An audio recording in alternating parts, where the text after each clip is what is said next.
The moderator of this session, Joanne Mullen, is a partner with PwC. If you would be in Montreal, you could think it's Pratt Whitney Corporation, but it is PricewaterhouseCoopers, just to make sure you don't mislead, and leads the Canadian Project Finance and Infrastructure practice.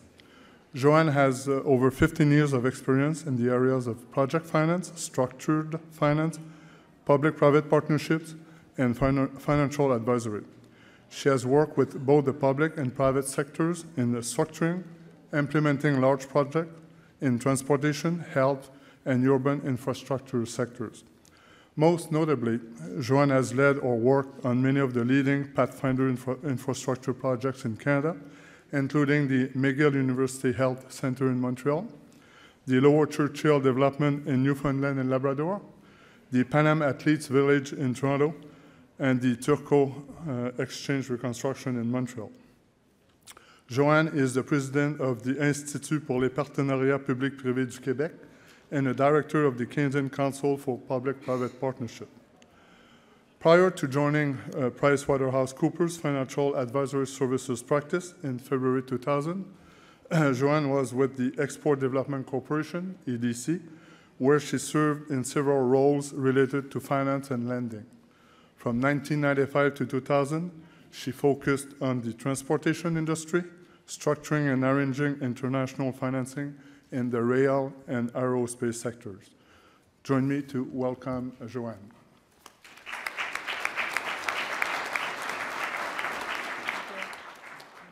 Good afternoon. Can everyone hear me? We're pleasantly surprised at the great turnout. Thank you all very much for coming to join us after lunch. I want to take a few minutes to introduce our panelists, and I do want to start off by explaining a little bit about how we're going to work this afternoon. It is a panel discussion, but we have asked both John and Mary, so John from P3 Canada and Mary, to do a very short presentation of their organizations, and then we are going to move on to the panel discussion. Without further ado, I would like to introduce our panelists. So going from your left to your right, David Bocott, who's a Senior Vice President and National Director of Large Strategic Accounts within Aon's Construction and Infrastructure Services Group. David provides construction risk advisory services and broking services to clients in the mid, large, and mega project marketplace. John Arsenault joined P3 Canada in February 2009. He's the VP Development for P3 Canada and is responsible for developing the P3 market among provinces, territories, and municipalities with First Nations and among federal departments. P3 Canada is a federal crown corporation with the mandate to promote effective P3s for the development and maintenance of public infrastructure. And he'll tell us a bit more about that in a moment. He has over 30 years experience, he started very, very young, in public policy, program delivery, and regulatory decision making, including developing and implementing alternatives to traditional approaches to delivering government services. Prior to joining P3 Canada, he held executive positions at Environment Canada, Industry Canada, and the Canadian Environmental Assessment Agency. Harold Jensen is Executive Vice President, Business Development, Veolia Water. Harold provides leadership for Veolia Water's municipal business development activities in North America. And finally, but certainly not least, Mary Lowe, who's Chief Development Officer for Infrastructure Ontario. She's responsible for growing Infrastructure Ontario's business lines by working with clients in the early stages of a project's development. She also manages Infrastructure Ontario's lending program, which to date has committed to financing over $4.5 billion in public infrastructure across the province. So with that, I'd like to welcome our panelists. Perhaps just two words on what we're doing here this afternoon and what we're looking to achieve. The title of the session is P3 Fundamentals.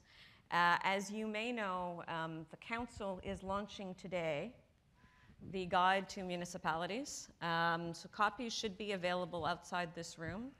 The objective of the guide is really to provide both municipalities, stakeholders in municipal projects, and bidders, developers, contractors, with the fundamentals, really the basic concepts around P3, how they work, what the process is, trying to debunk some of the myths, It is by no means meant to be an exhaustive technical guide on value for money, on how to draft a project agreement. So the reader should be taking away some high-level lessons. And in it is also a lot of information, depending on where you are in the country, on whom you can reach out to for assistance, including information around some of the provincial procurement agencies. So we'll move to the first part of our session, which would be starting with John, a short presentation on P3 Canada and the fund, and Mary will just follow on after John. Thank you, Joanne. Good afternoon, folks. A really very dedicated group after a lunch like that to occupy a small room to overflow. In keeping with the theme that Joanne has put out there, what I was hoping to do this afternoon, just as a bit of context, is provide a little bit of information on what we're seeing as growth in interest in the P3 model among municipalities over the last 3 years. To do that, what I'll do is just introduce a little bit about what PPP Canada is, who we are. Perhaps the next slide. PPP Canada is a crown corporation of the federal government. It became operational back in 2009 with the appointment of its CEO and chair of the board. It represents really a visible commitment on the part of the Government of Canada to support the P3 model across Canada in areas where it can provide good value for taxpayers in addressing infrastructure issues. And we do that through a variety of tools. We report to the Minister of Finance, and we provide both advisory support services for development of the market, and we also provide financial support as well, which is the topic of the next slide. The P3 Canada Fund is a tool that was provided to PPP Canada in order to create incentives and to break down barriers with respect to adoption of the P3 approach, particularly in markets that were not yet experienced using that. It is a $1.2 billion merit-based fund that is aimed at supporting provincial, territorial, municipal, and First Nations infrastructure. The meaning of merit-based is that there is no regional allocation. Projects are submitted to us for evaluation, and we have an arm's-length board that does a critical review of each and every project and selects the best infrastructure and the best project from a P3 point of view in order to support it. We are quite targeted. We're an offshoot of the Building Canada support, which means that we're restricted to the same areas of infrastructure. We're looking for useful public infrastructure, which means that we're always looking for the project that makes a credible addition to the welfare and the benefit of the communities involved. We're looking for well-structured projects. We're looking for value for money in the overall P3 approach, but we're also looking for projects that expand the P3 market in Canada and take it in new directions. We have a staged application and selection process, recognizing that there are significant upfront costs in doing a P3, that we will receive very cursory applications, a kind of a conceptual stage, and then select a suite of those in order to start to build more detailed P3 business cases. The nature and level of the support is dependent upon the project. We are able to contribute up to a maximum of 25% of the capital costs of the infrastructure, but the range of tools can be from grants or contributions to loans or loan guarantees, depending on the needs of the project and the nature of the support we were interested in giving. Also, there's also stacking rules. We're able to go up to that 25%, and That would be the maximum of any federal contribution with respect to that project. So we can, in essence, collaborate and stack to only a very limited degree with other projects and only up to that 25% max. Now, having money available to invest and having done it through 3 years now, through calls for applications, gives us an idea of who is starting to gain interest in the P3 model. And this particular diagram shows you the growth in the number of applications we've received in each of our 3 rounds. Our round 1 was in September and October of 2009. Round 2 was June 2010, and round 3 was June 2011. And as you can see, the interest and the number of projects has grown strikingly. And the vast majority of that growth is represented by increased applications from the municipal sector. So if you're looking for areas that are beginning to take interest in the P3 approach in Canada, it seems to be on the municipal side. The next slide, please. This gives an indication of the areas of infrastructure that we are now taking forward after going through our screening process on the round 3 applications. So, interestingly, of the screened-in applications, fully 2/3 of those that we are going forward with are municipal projects. And here are the areas of infrastructure that are actually in that suite. You can see that transportation and water and wastewater are the 2 largest areas of project interest, followed by tourism and green energy. We have a significant number of green energy projects that are submitted to us by First Nations communities who see it as an opportunity to not only develop their own economic base, but also their own social infrastructure through a stable and reliable supply of energy. Next slide, please. In round 1, we were able to support a municipal project in the city of Winnipeg. It was the extension of the Chief Peguis Trail, which is an urban parkway, had a complicated overpass, all of those sorts of things.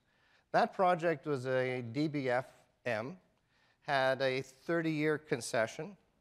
We contributed $25 million to an overall project amount of $100 million. This particular project allowed for significant innovation on the part of the private proponent and was accomplished extremely successfully.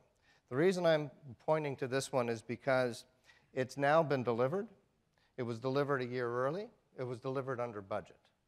That is an incredible success for in an urban project run by a municipality of this scale that allowed for this kind of innovation. It showed very strong values and it showed excellent performance. So there's lots to talk about in terms of the municipal sphere, and I look forward to the panel discussion on that.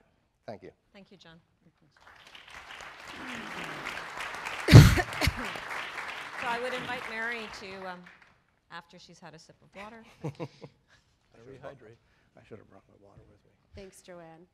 And thanks to the Canadian Council for once again organizing a very successful conference. These are really important opportunities for all of us in the sector to come together and talk about lessons learned, look at the challenges and work through those challenges and opportunities to come in the future. So I'm seeing a lot of familiar faces out here, and this was supposed to be a municipal conference for municipal staff. So for all of you P3 Kool-Aid drinkers out there, I think now's a good time to get out your Blackberries, because this is going to be a bit of a 101 in the P3 market.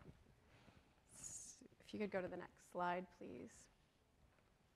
So a bit of a 101 on Infrastructure Ontario. Facing down a considerable infrastructure deficit, the province of Ontario in 2005 looked at a series of over budget construction projects, and again, that considerable infrastructure deficit, largely in the health sector, and decided to create a Crown Corporation, Infrastructure Ontario, to manage through the procurement and those large transactions. IO's mandate is centered on renewing and effectively managing public infrastructure assets, driving value for money not just on the construction, but through the life cycle of that asset as well. Infrastructure Ontario has grown into 4 main business lines. We've added 2 recently with the merger of the former Ontario Realty Corporation. We like to describe ourselves as a private corporation with a public shareholder. So if you'll indulge me for a minute, our 4 main business lines are the one you probably know the best for those bidders out there. That's our Major Projects Division, which manages IO's portfolio of alternative financing and procurement projects, which I'll get into a little later. As Joanne mentioned, Infrastructure Ontario also has a bank. We lend money to municipalities and non-profit sector organizations. We do this to try to leverage the province's borrowing rate and to help out nonprofit organizations who don't have access to the capital markets for their infrastructure needs. Our 2 new business lines that were formerly under the Ontario Realty Corporation. One is we are responsible for all the buildings that house the 65,000 public servants that work for the Ontario government. And we, along with being the province's landlord, we are also the province's real estate agent, managing the province's portfolio of property. To the next slide, please. So what is AFP?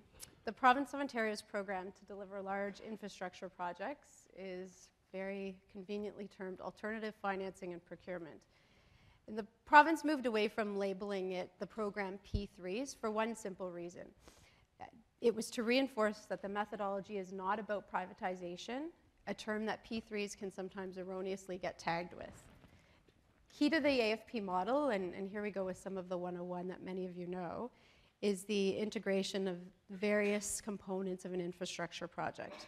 The design, the construction, the maintenance, often the operations, and most importantly, to drive some of the due diligence that we as purveyors of the taxpayer dollar, the financing. And all of this is wrapped into one contract managed by one team with oversight from that lender. And we affectionately describe it as the one throat to choke approach. If you go to the next slide, please. One of the, driven by output specifications or performance requirements versus a traditional method with owner-produced designs, bidders are responsible under competitive tension to take the life cycle costs of a facility into consideration. Risk transfer is also a key component, which my fellow panelists will talk about in a minute, on time and on budget project delivery, which I think motivates both sides of the equation. And clearly the change in versus traditional delivery, the payments that are made in this structure is something we'll talk about a little later. And then finally, which drives us from the taxpayer side of view, is ensuring value for money. Over the past 6 years, as you can see in this slide, Infrastructure Ontario has managed over 50 projects. We've brought 50 projects to market worth over $23 billion. And just a few successes in the past year: 7 RFPs have been issued, 12 projects started construction, and 7 projects have reached substantial completion. Having oversight of a large pipeline has really allowed us to experience a number of lessons learned, learn from those, adapt our documents. We've tried to be very transparent with the bidders in the audience on what those changes to the documents are.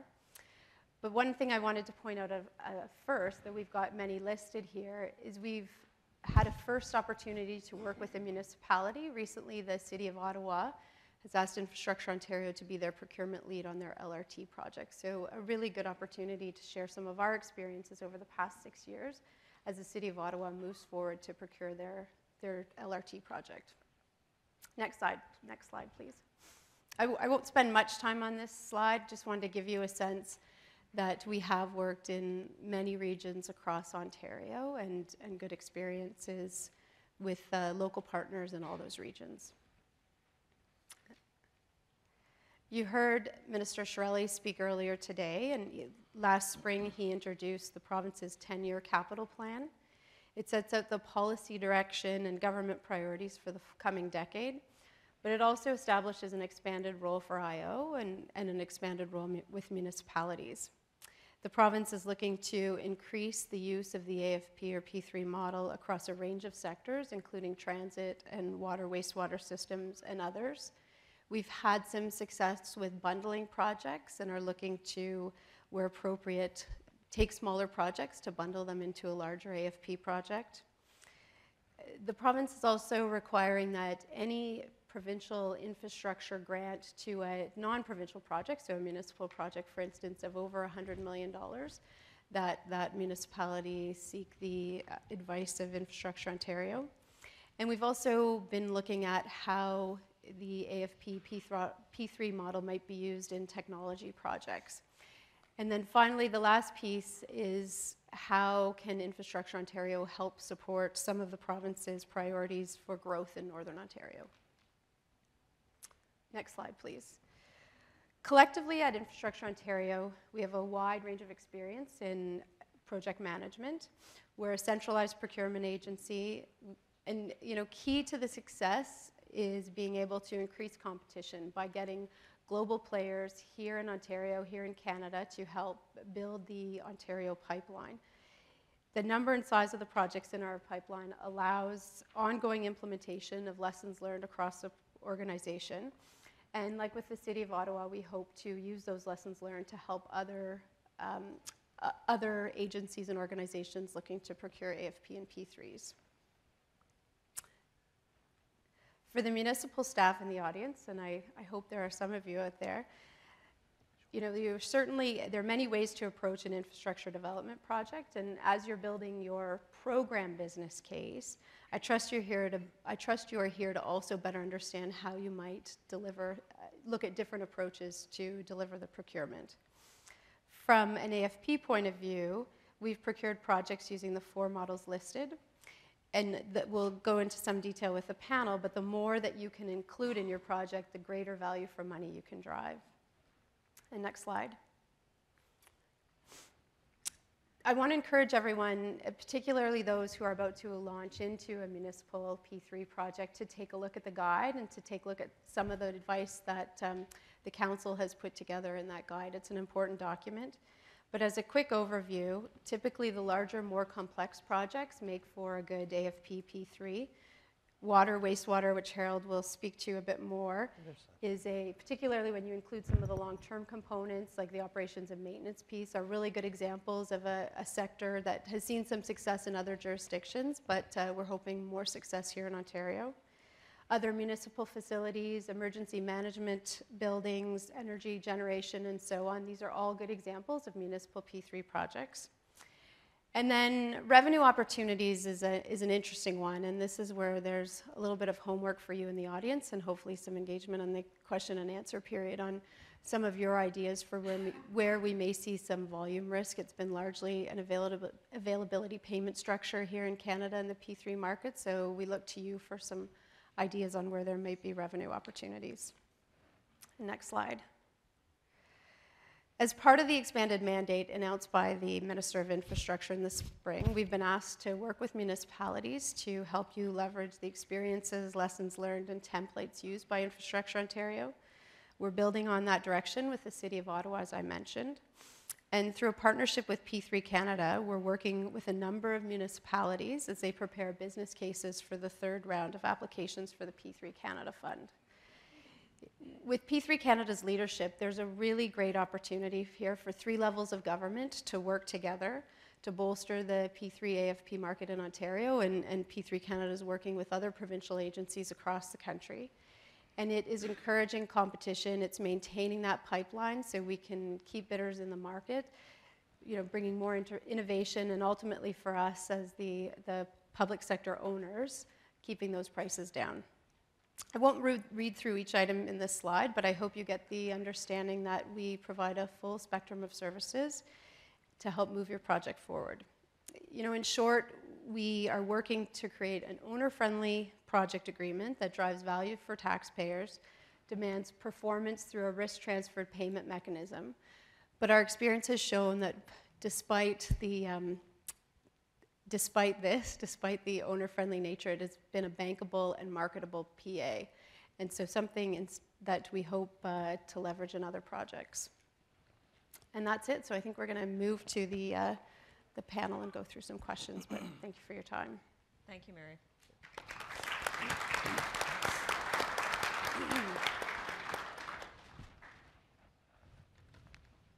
Thank you.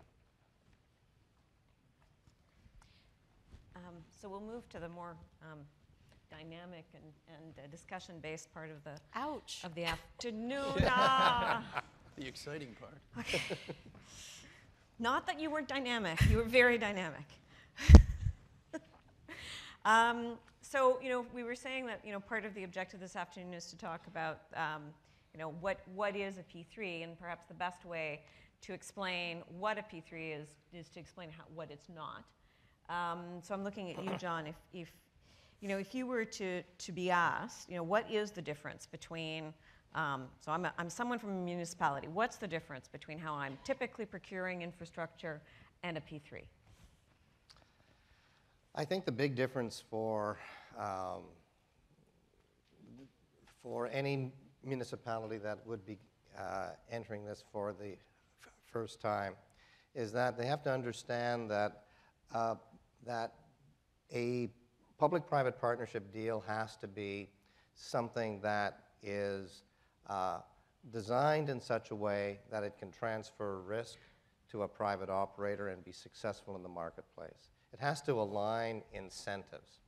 The old traditional approach to procurement, where you would be issuing a lot of disconnected, perhaps, contracts in order to be able to provide your infrastructure, all of that gets integrated in a P3 deal. And so I would suggest to you that the biggest difference is thinking through the entire life cycle approach with respect to that infrastructure. Understanding the needs, understanding the performance that you require, understanding how long you want that infrastructure to last, and then creating a project or contract that would allow for successful delivery of all of those needs. And it has to stand up in the marketplace, it has to be biddable, but fundamentally it has to really integrate the entire project in a worthwhile way that delivers value. So, when we talk about P3, we hear a lot about, the what versus the how, Mary. So, if we were talking about a water or wastewater project, can you give us an example of what do we mean by what versus how? Sure, and it comes back to that, the integration of the components and who's doing what. And in a traditional approach, it would be more piecemeal, where the owner would work on the designs themselves, then tender out those designs to a construction company, and then have their own staff operate and maintain that facility. Where in a P3 AFP approach, you look at integrating those components together under one contract, and as I said earlier, one throat to choke in large measure. And so you're really looking at that full life cycle costing of a facility from the beginning to the end under one contract. Can you speak to the idea of the performance specifications? This is something else. It's a concept that you referred to before, Mary. Yeah, and I think, the integration, under the old model where you had the design separate from the construction, separate from the operations, in the insurance sector, we see a lot of what goes wrong on deals, whether it's faulty workmanship issues, whether it's design issues, things like that. And as a result, we've seen that we compare our loss ratios for all the products that we sell, whether it's property damage, whether it's liability events, whether it's performance security events. And under the old model, the loss ratios have actually been 50, 60%. We've started tracking the new loss ratios, and the loss ratios are showing up as 10 to 15%, which is significantly lower. And I think it has to do with the integration. That's a key component. Secondarily, though, there's the finance side of it. The finance plays a role of paranoia. They effectively are there making sure that they're going to get paid back. And I think the more you can throw the full continuum in with somebody who really needs to get paid back desperately, the more scrutiny there is. I mean, when we did the traditional model previously, we spent a lot of time just issuing paper. Here, get us the paper. This model, a lot of people started asking us questions in the very beginning of these deals. And it was like basically similar to this. The lights were shining on our faces, and it was like, how does this work? When do we get paid? You know, that type of questioning. And I think as a result of that, you know, and all the pre-planning that goes into it, it's resulting in better loss ratios. And I think now we're starting to see the carriers, the insurance carriers, specifically indicating that they are looking at backing this model because obviously it's a good investment. Right. Now, you explained before, John, that P3 Canada's funding 25% of the capital costs. So, you know, if we're talking about a design, build, finance, maintain model, the other 75%, where is it coming from? Well, that always comes from the procuring jurisdiction. It's the owner. Now, it can be a mix of things. Sometimes there are revenues generated by a project that can help defray the overall cost of the infrastructure, but those user fees tend to be kind of, you know, like the water rates or perhaps the urban transit fare box or other sorts of income. Those tend not to be all that significant. Here in Canada, the vast majority of deals have been what we call availability deals. And so long as the infrastructure is delivered and is performing as prescribed under the contract, there will be payments by the owner jurisdiction in order to cover components of the capital cost plus the operating. So that's what we're talking about. So there's a slide behind us which says the principle of pay for performance, which is you don't pay unless you don't pay unless you perform. That's right. Interesting. Okay. So David, we've talked about pay for performance. When we talk about P3s, we often allude to risk transfer, and we're trying to move away from the jargon of the industry. So can you help break down what that means? You know, what do we mean by risk transfer? Well, effectively, the party that is responsible for the risk. And I think one of the tenets within the risk management community is allocate the risk to the party that's best able to manage it. I mean, you hear that probably going to be said 30 times in this whole, the next couple of days. To give you an example, we've got a very high-level risk matrix that we use, and there's 61 risks on that risk matrix. And under the traditional model, 45 of the risks in the phases of design, construction, and operation were held by the government entity. 3 were shared, and 13 were actually transferred to the private sector. Can you use an example? Well, yeah, I mean, we've seen some situations on some hospitals in the past. Sudbury is one. Okay. I think there's over 200% increase in the cost and several years delayed. Thunder Bay was another where you know, there was about 102% increase in the budget. You know, I think there was over 2,000 change orders, I believe, on it. You know, these models had a lot of risk that was allocated to the government. Under this particular design, build, finance, operate, maintain, we effectively have 11 risks that are retained by the government entity, 8 shared, and then 42 being transferred to the private sector. And effectively, they're being transferred in a way that the integration of the design with the construction and the operation has forced everybody to really change the game. And effectively, they're ensuring that the operation is talking to the design is talking to the construction, and then the handoff to the operations from the construction is done in a way that effectively the operators know exactly what they're doing. So I mean, some of the risks that we've seen transferred include you know, labor, or to the private sector, labor disputes, life cycle management, increase in maintenance costs, which were things that the province would bear. It's very difficult to quantify all of those risks, but imagine you're now transferring effectively all of that for a 30-year concession period to the private sector, which unplanned major replacements, building code compliance, all of these things that change over time are being transferred to the private sector. So if you're a government entity, you can obviously see the benefit of such a massive transfer to the private sector. So how do you live that from the private sector, the bidder's perspective, Harold? Well, the statement that David made about the risk being borne by the party most relevant to that risk is certainly true. It becomes pretty complicated in its practice. So some of the risks that we see transferred to the private sector, there are only 3 places the risk will go. It's the owner, It's the financiers and the lenders, and it's the design builder operators. Some of the risks that we see, first of all, we see the lenders take very, very little of those risks. Either it's mostly the owners and the private providers. The risks that come to us as providers of those services, of a water treatment plant, for example, that are really relevant are, for example, you need to really rely on us for the plant to work. That's our risk. If it doesn't work, you don't pay for it. You need to be able to rely on the fact that it's a life cycle costing process. As you go over the years, the plant really should not use more than so many kilowatt hours of power, for example. That is a risk that is very relevant for the likes of us to bear. Where the line becomes a little bit blurry and maybe a little bit difficult to allocate is what happens if the cost of the kilowatt hour procured in the region of the project goes haywire, completely offline compared to general inflation. Who bears that risk? And those appearingly small details become very, very difficult to negotiate, and in the end, it becomes a very, very complex discussion about allocation of risk. Thank you.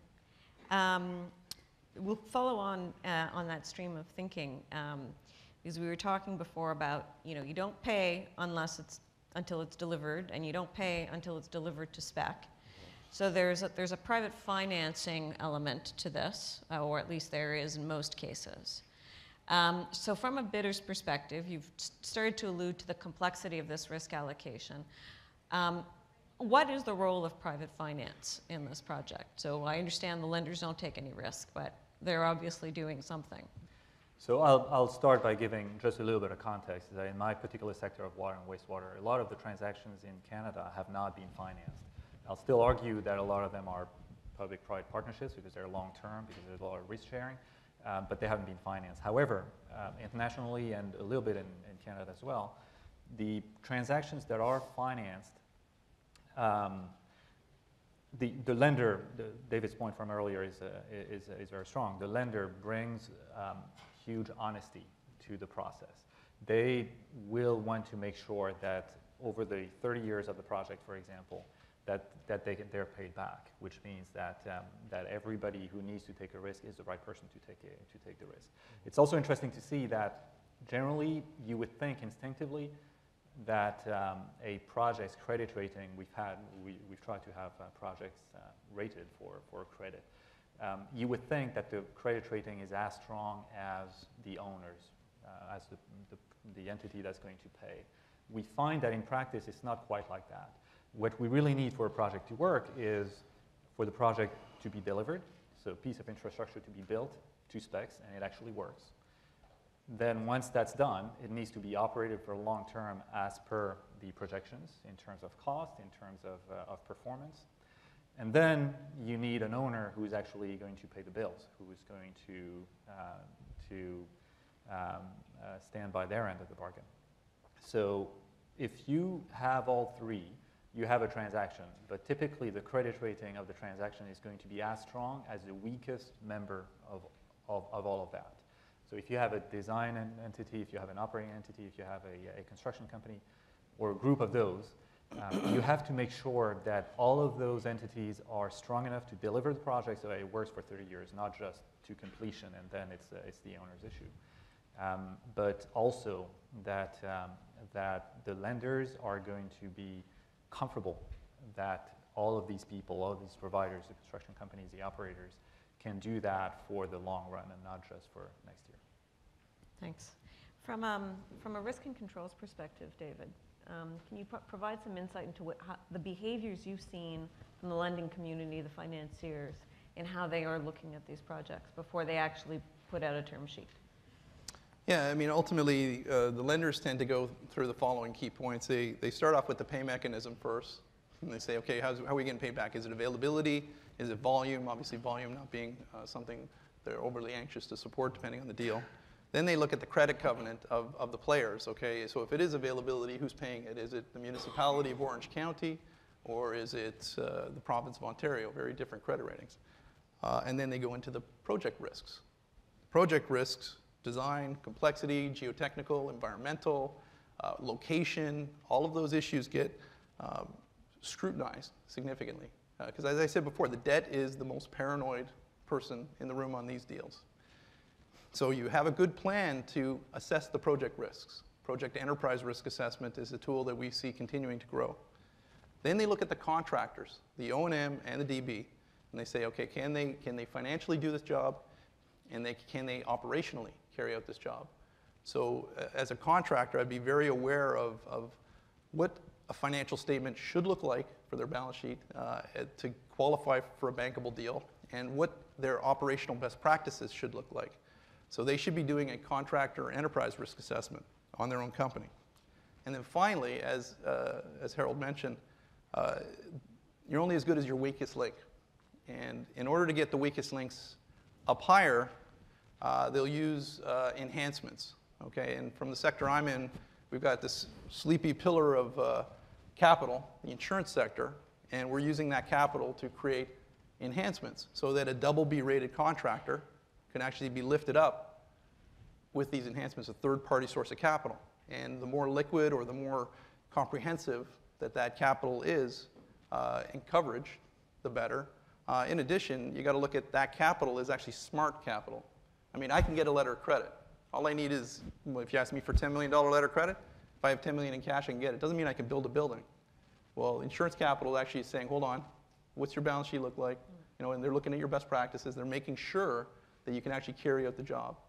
And that's why it's smart capital versus what I'll call dumb security. Thanks. Mary, from the public sector's perspective, what is your view on the role of private finance? You know, it truly is the key.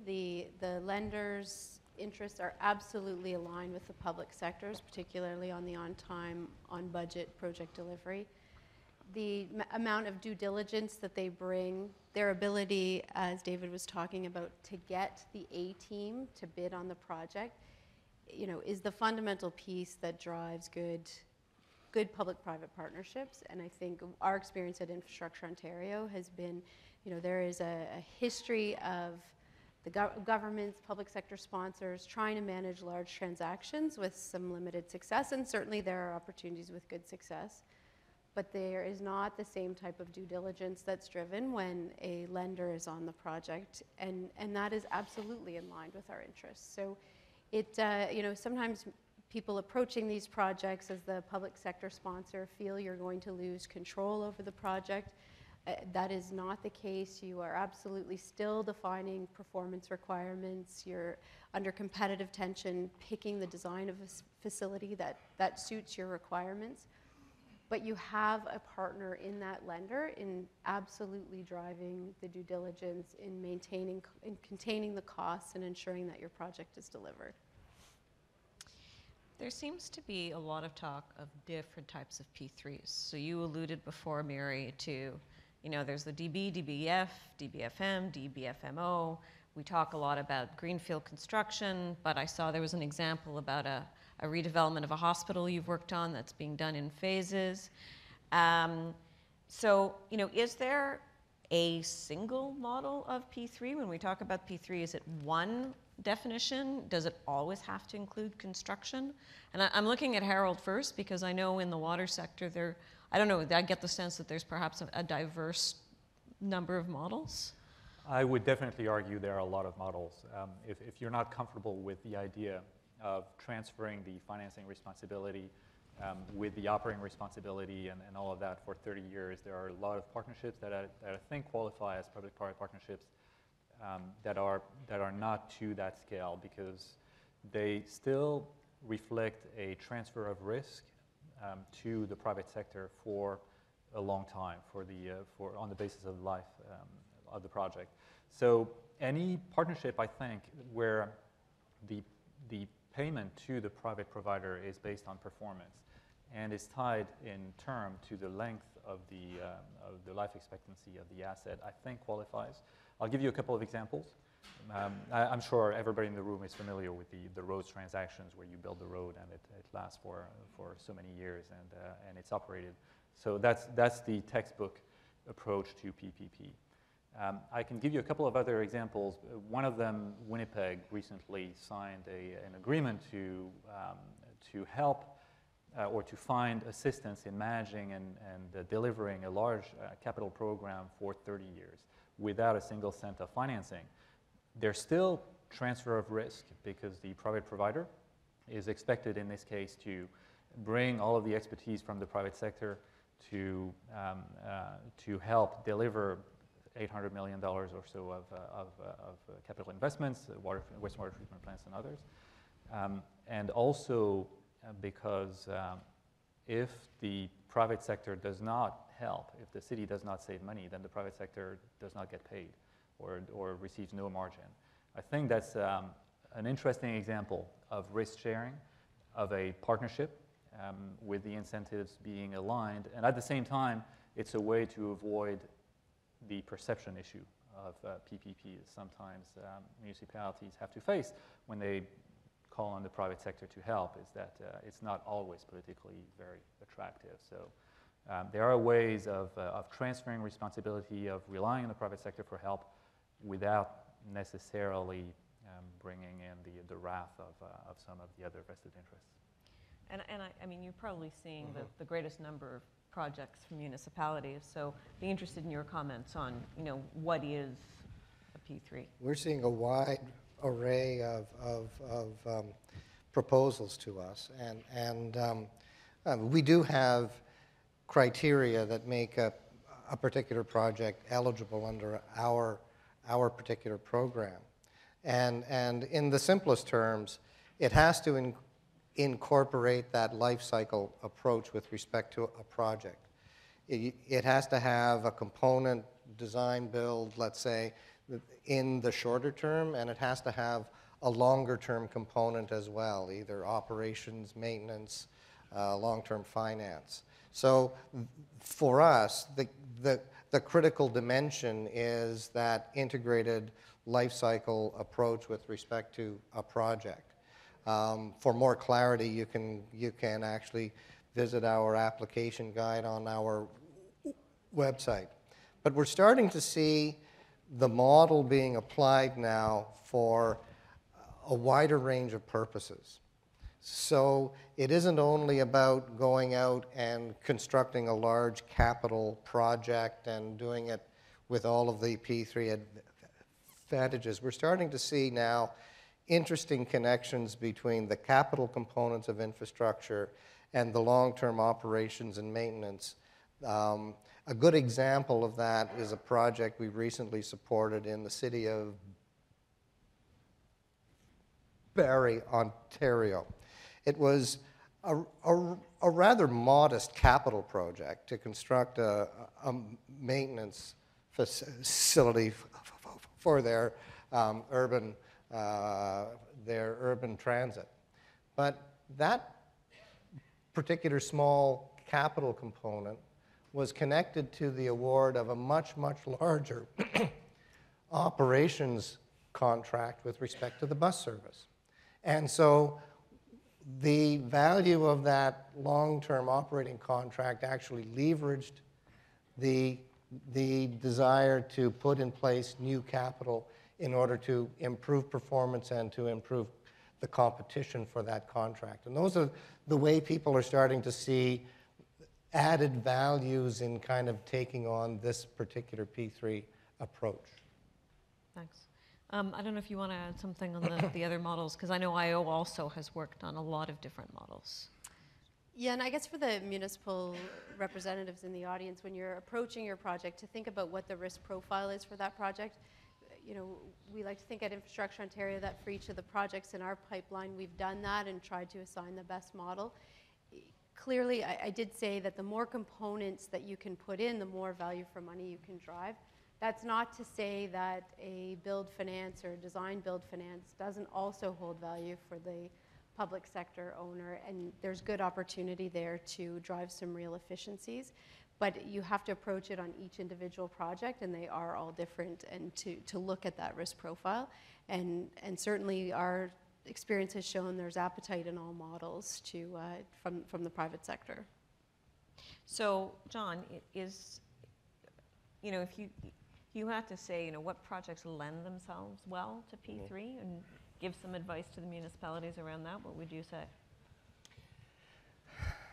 I think it goes back to that risk transfer. The projects that will have the most successful performance in terms of delivering value for the taxpayer are going to be the ones where there can be very good risk transfer to the private operator.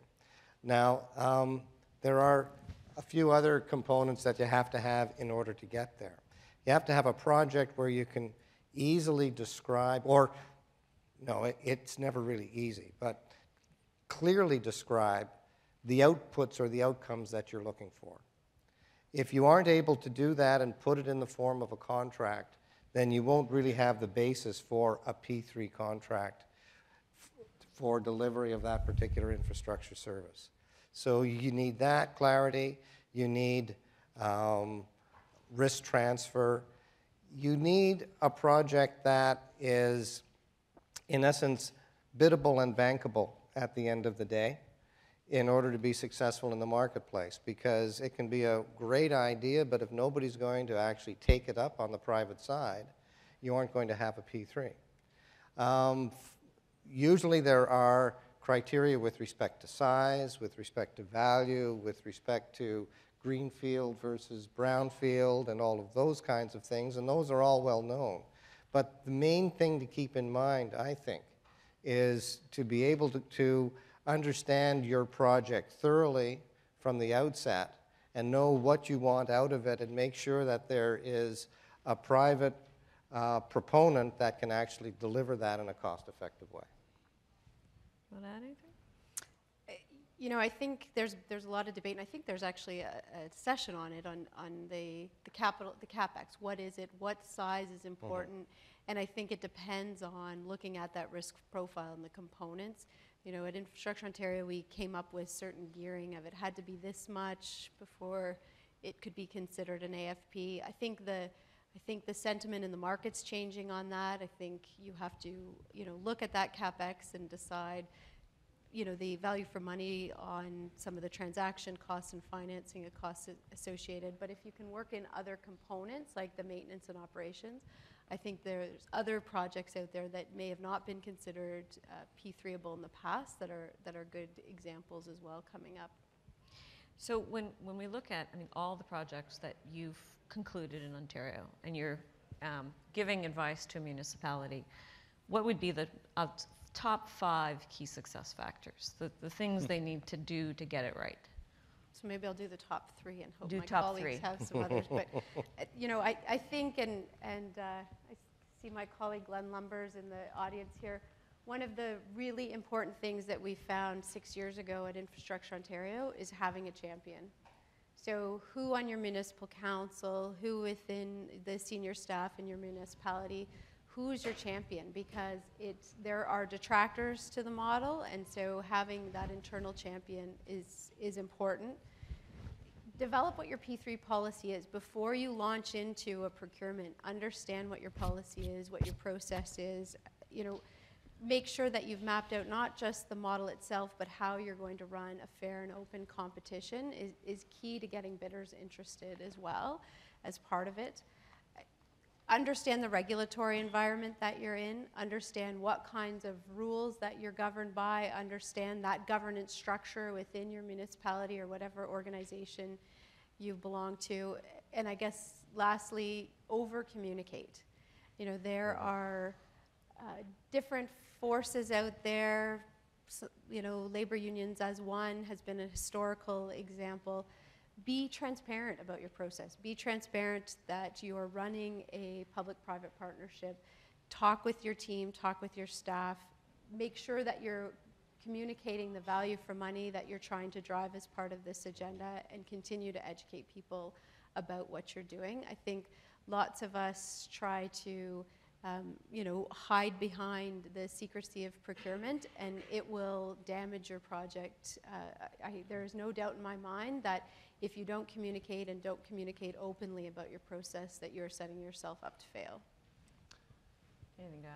Yeah, I was gonna say that the value for money science continues to grow, and I think when the data starts coming in, as we've seen obviously from the UK and from Australia, and we're starting to see from Canada, I think that data is gold, and we need to get that out to the market effectively. That's one of the, you got to communicate and do it over and over.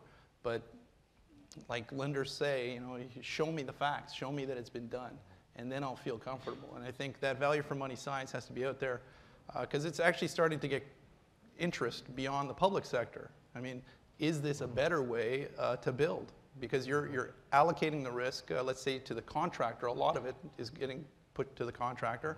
They know how to design, they know how to put it together, and they know how to operate it so that they don't have to come back and fix it later.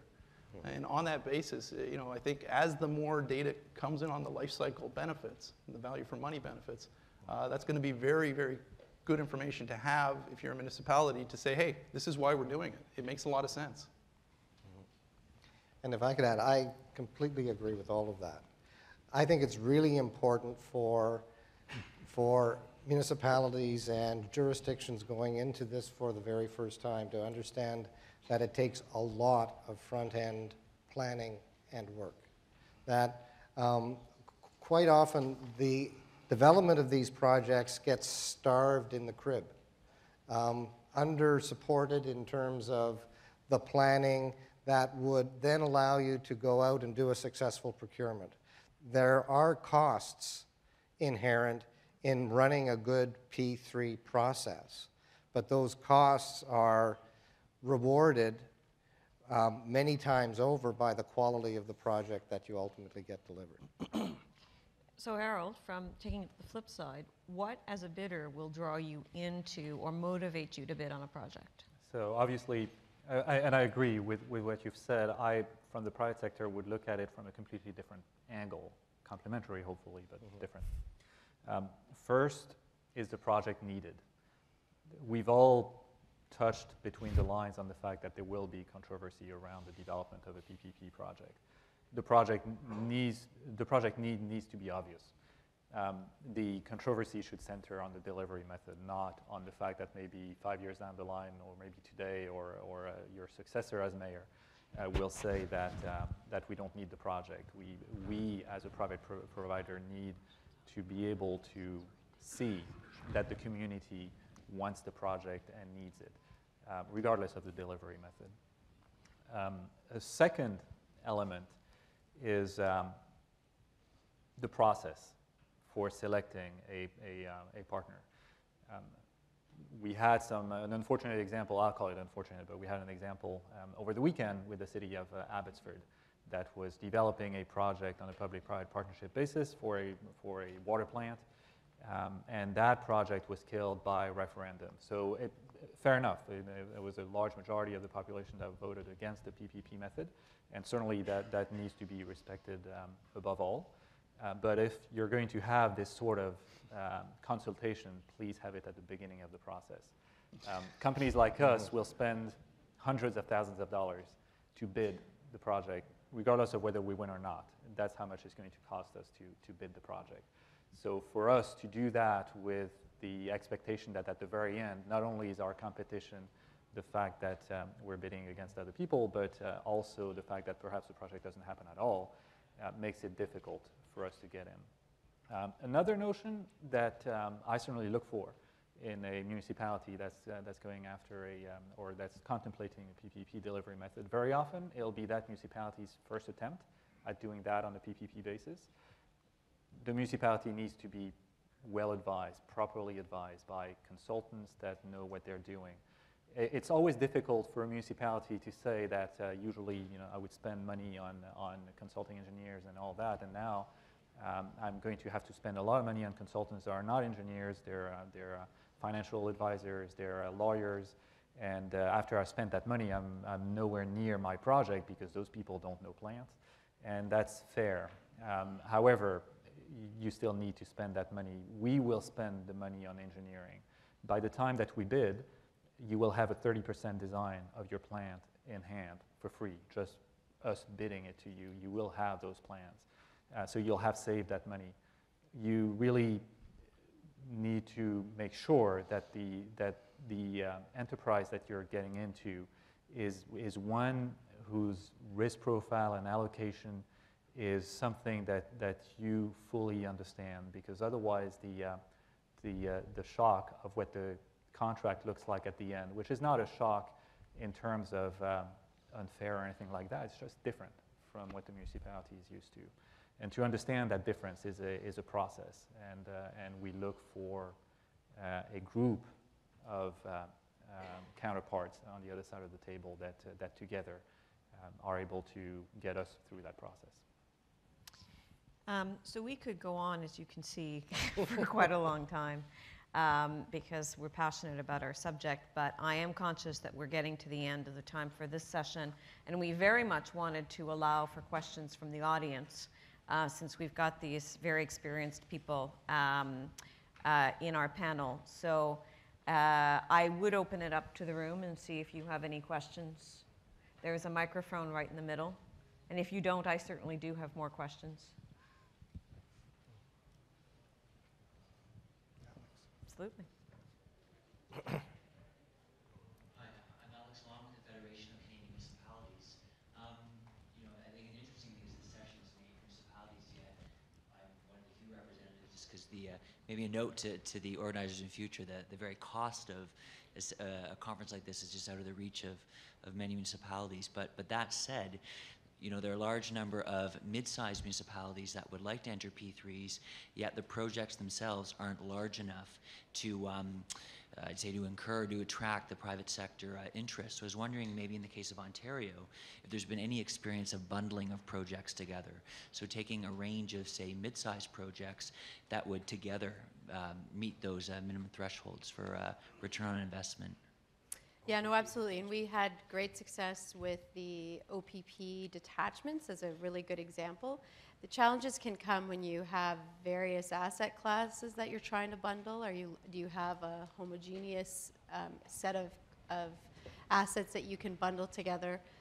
There's been lots of discussion, particularly on water, on the creation of regional water systems, and lots of good opportunities there, but challenges with the governance on that, on having multiple municipalities come together and try to manage a project. I think it is going to take that leadership and a champion to move some of this forward, and discussions like this. And so the more that we can, through P3 Canada is a great example, who do workshops all across the country to try to educate people on the market. I think there's a responsibility for you bidders out there as well to continue to talk to municipalities, look for examples, create venues like this where people can learn more and more, and then communicate the successes that have been seen across Canada. We do truly have a global market here, and I think that by bringing in players from around the world, we've seen those innovations, we've seen prices come down, and so we need to look at where there are opportunities to bundle, and I think even to try to have a good discussion on, does size matter? What is the optimal size for a project? How do you continue to drive value for money there? So we look to you as leaders of from FCM to come forward and give us examples and try to create those partnerships as well. I think it's everyone's responsibility. We all want to see a strong pipeline in the country. From Infrastructure Ontario's perspective, we want to be involved in projects, not just to, we think it helps our pipeline as well by keeping bidders interested in the Canadian market. It helps the projects in our pipeline, and if we can leverage some of that expertise and frankly weight in the marketplace to municipalities, we want to help there as well. Thank you. Are there any other questions? So I want to thank our panelists because they invested a lot of time in preparing for this. It looked spontaneous, but as you can imagine, took some preparation. And I want to thank our sponsors, Stonebridge, for making it all happen. And then one final word, because on behalf of the council, producing the guide didn't happen by itself, so I very much want to thank P3 Canada for making that happen as well. And I encourage you to pick up a copy and to go on the website and download it. It is available now, and we hope that it will be useful for all of you. So thank you again, and hopefully we helped you process your lunch. And off to the next panel.